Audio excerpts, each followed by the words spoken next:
Mais uma semana, mais uma Fujimasfera e obviamente mais um vídeo aqui no canal. Sinceramente, não tenho reação pra isso aqui. Tenho uma coisa a dizer, Fujimoto, vai tomar no... Digo, vamos conversar logo sobre esse capítulo. O capítulo 170 recebeu o título de Como Comer Sushi. Seu significado é bem estampado logo no início do capítulo, mas guarda um segredo bem perturbador também. O Balen continua oferecendo ao Denji o sushi do último capítulo, destacando que há uma ordem certa de fazer as coisas. Obviamente essas palavras fazem relação a toda a proposta que ele deu ao Denji anteriormente, mas também a primeiro momento está aqui evidenciando que há uma maneira correta de provar os sushis. Que o Denji deveria começar com os mais leves. Mas obviamente o Denji não olha aquilo como algo positivo. Ele não quer saber de sushi, ele quer saber da Nayuta. Então rapidamente ele deseja a morte do Balen e, pô, todos nós desejamos isso também. Mas o problema é que o Balen tem uma grande carta na manga. Afinal de contas, ele sabe onde Nayuta está. Ele tem a Nayuta na palma da mão. Dessa forma, ele deixa bem claro pro Denji que ele não vai levar o Denji a Nayuta se ele não obedecer. E obviamente, mesmo sendo algo que ele não quer fazer naquele momento, há o desespero e há a única chance dele encontrar a Nayuta. Então justamente por isso ele começa a comer igual um louco. Mas mesmo terminando com aqueles sushis, o Balen continua empurrando para ele mais comida. É como se fosse uma degustação completa de um menu. Mas isso já não importa, o Denji continua comendo da forma mais rápida possível, algo que irrita o Balen. Ele quer que o Denji aprecie aquela comida, coma devagar. Sério, que vilão mais sádico, mano. Mas obviamente o Denji não está disposto a seguir todas as regras. Justamente por isso ele come ainda mais rápido. E o Balen responde dizendo que o Chainsaw Man não precisa ficar tão irritadinho assim. E aqui a gente começa a perceber pela reação da Asa que a Fame está um pouco diferente. Parece que algo roubou a sua atenção ao ponto dela parar de comer. Denji não quer conversa fiada, então ele já pula algumas etapas perguntando se ele matar todos a segurança pública vai ser o suficiente para ele poder ver a Nayuta. Mas o Balen, além de sádico, ele também já se mostrou estrategista. Então ele explica que não seria bem isso que ele estava precisando do Denji, dizendo para ele se acalmar e que na realidade a segurança pública nem quer matar o Chainsaw Man. Que na realidade, tanto a segurança quanto a igreja apenas quer usar um pouquinho o poder do Chainsaw Man. Prestem muita atenção nesse quadro. É bizarro perceber o quanto Fujimoto consegue colocar pautas que estão sempre em discussão, não é mesmo? Eu sei que pode parecer um quadro simples, mas considerando toda a crueldade desse personagem, esse simples gesto, principalmente pela posição também de mão, pode ser uma alusão direta para o símbolo do White Power, que deixa meu sangue ainda mais fervendo. Eu quero ver muito esse personagem sofrer. Tudo ganha mais força quando a gente percebe que o Fujimoto é um autor muito influenciado por filmes, e em diversas obras, em diversos vilões, são utilizados esses apitos para cachorro, e causa sempre essa relação daquele vilão ser alguém que acredita em uma supremacia da sua raça, que acredita na sua pureza, ou seja, uma característica que deixa aquele vilão ainda mais detestável. A merda é que infelizmente isso não fica só em filmes e etc, né? Enfim, o Denji, percebendo que é isso que o Balen busca, já se prepara para se transformar. O Balen novamente faz com que o Denji fique mais calmo, lembrando o personagem que tem uma ordem certa para fazer as coisas. Ele aponta que o Denji ainda é o Chainsaw Man completo, evidenciando algo que a gente já estava teorizando faz muito tempo, e que, pô, de certo modo a Fame já tinha exposto essa ideia anteriormente. Eles não querem um Chainsaw Man completo, eles querem um Chainsaw Man verdadeiro, eles querem um Chainsaw Man que tem um poder capaz de apagar o nome de um demônio da existência. E apesar de tudo que aconteceu na parte 1, o Denji ainda retribui com uma resposta meio ingênua, afirmando que as motosserras não têm esse tipo de poder. E o Balen levanta um ponto interessante. Ele relata que anteriormente talvez tenham existido outras formas de utilizar as motosserras, mas que no fim das contas o Chainsaw Man apagou tantas coisas que o único uso das motosserras relacionara apenas a cortar madeira. E isso é interessante, pois realmente coloca a gente para refletir o quanto aquele universo foi modificado pela única existência do Chainsaw Man. Desde a parte 1 a gente já tem um background do que o Chainsaw Man apagou da história, mas eu gosto de voltar e refletir sobre isso. E mesmo dizendo umas coisas mais sérias, o Balen ainda continua empurrando mais sushi para o Denji. E ele continua explicando certas coisas para o protagonista. Balen relata que existem duas coisas para transformar o Chainsaw Man completo no Chainsaw Man perfeito. A A primeira delas é o medo das pessoas e a segunda, a infelicidade do Denji. Sobre o medo, existia um grande problema nesse ponto, já que a sociedade estava endeusando Chainsaw Man. Ele tinha se tornado um grande herói, que sim, possuía sempre pessoas contra o Chainsaw Man, mas na grande maioria existia esse símbolo mesmo de heroísmo. Mas agora, depois de tudo que foi feito pelos planos da igreja, a figura do Chainsaw Man se tornou algo que as pessoas possuem medo. Tem muitas explicações. O Balen simplesmente pede para servirem o próximo sushi para o Denji. Um prato que de certo modo foi especial, já que foi preciso outras pessoas ajudarem o Balen aqui. E é impressionante o quanto Fujimoto sabe escrever e sabe fazer mangá. Porque a partir de agora, cada página do mangá te deixa aflito. A gente começa a visualizar o cenário do restaurante, as pessoas ficando chocadas, pessoas gritando sem entender o que está acontecendo, Fujimoto sempre não mostrando pra gente o que elas estão olhando. A gente simplesmente vê a reação de todo o público do restaurante, mas também dos nossos personagens que estamos acompanhando. Todos estão surpresos. De certo modo, todos estão em choque. Ao passar das páginas, a gente chega nesse painel duplo, que funciona muito bem por ser um painel duplo, que acompanhamos cada personagem de uma ponta da mesa para a outra, no sentido que a gente lê um mangá mesmo. E quando chegamos no Haruka, percebemos que ele está assustado, se levantando, assim como a Asa. E ali no centro, onde passa as comidas no restaurante, possui um prato com uma cabeça. E sim, mesmo nessa distância, já dá para reconhecer o que é aquilo ali. A cabeça vem chegando cada vez mais próxima de Denji. É que ele simplesmente tem que encarar o fato de que aquela parte do corpo é da Nayuta. E assim se encerra esse capítulo.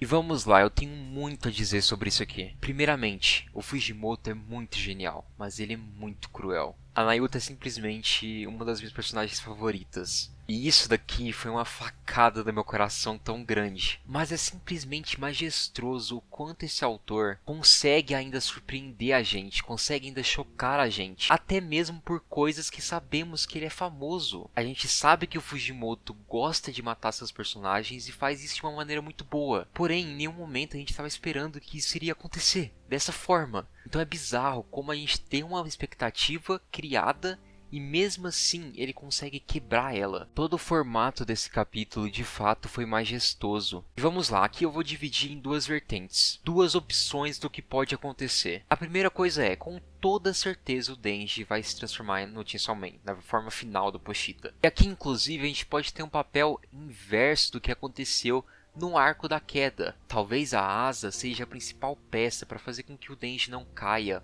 ou que ele volte à sua normalidade. Isso se a Asa conseguisse controlar e não simplesmente deixar a Yoru controlar seu corpo. Mas ok, o Denji vai se transformar, isso já pra mim já é um fato, vai acontecer muita merda aqui. A primeira situação seria que de fato essa é a Nayuta. E no final das contas, a Yoru não lembrou do beijo do Denji apenas pelos sentimentos da Asa. Que talvez aquele tenha sido um sinal de que Nayuta morreu. Considerando o poder atual da Nayuta, eu não enxergo que ela teria a capacidade que a Makima tinha na parte 1. Da gente olhar pra ela e falar, não, ela vai estar viva ainda. Então talvez, de fato, a Nayuta tenha morrido dessa forma chocante. E para piorar, como o Balen referencia a cabeça da Nayuta como sendo um sushi, o Denji talvez tenha comido outras partes da Nayuta. Sim, talvez os sushis tinha outras partes. Sim, isso é bem macabro.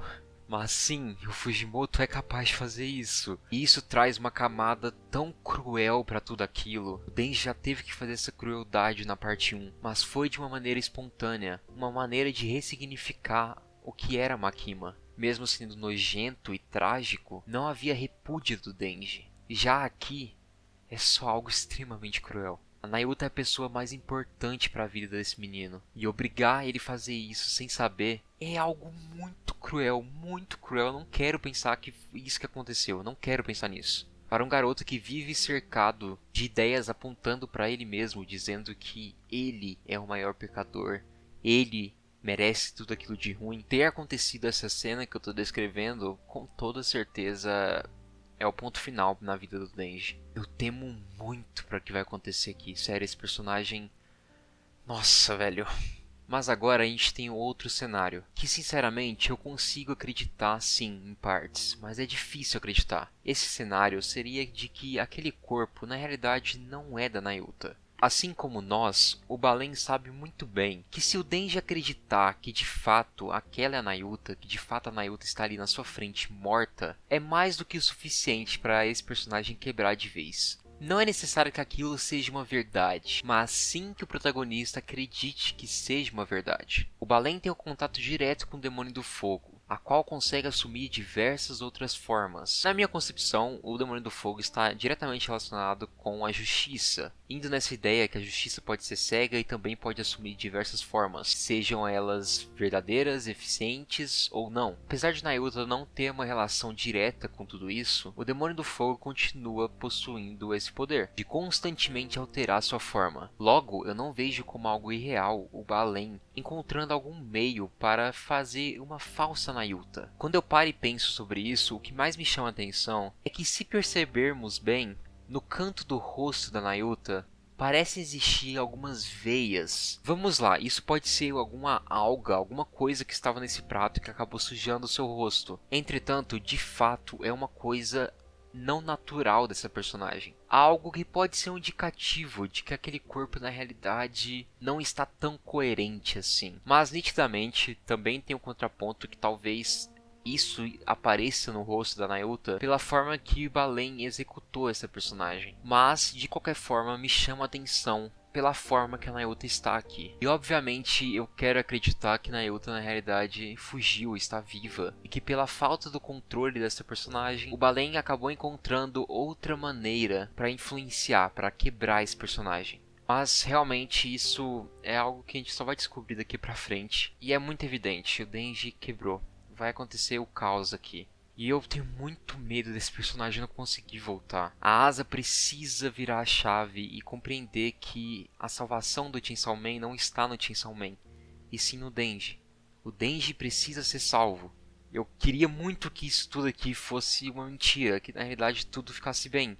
Mas não podemos contar com isso, é uma história do Fujimoto. Se o pior acontecer, de fato a Asa é a única que talvez possa conseguir trazer o Denji de volta. O que eu mais quero é perceber que na realidade a Nayuta está viva. Ela vai aparecer no meio de todo aquele caos e tudo vai ficar bem.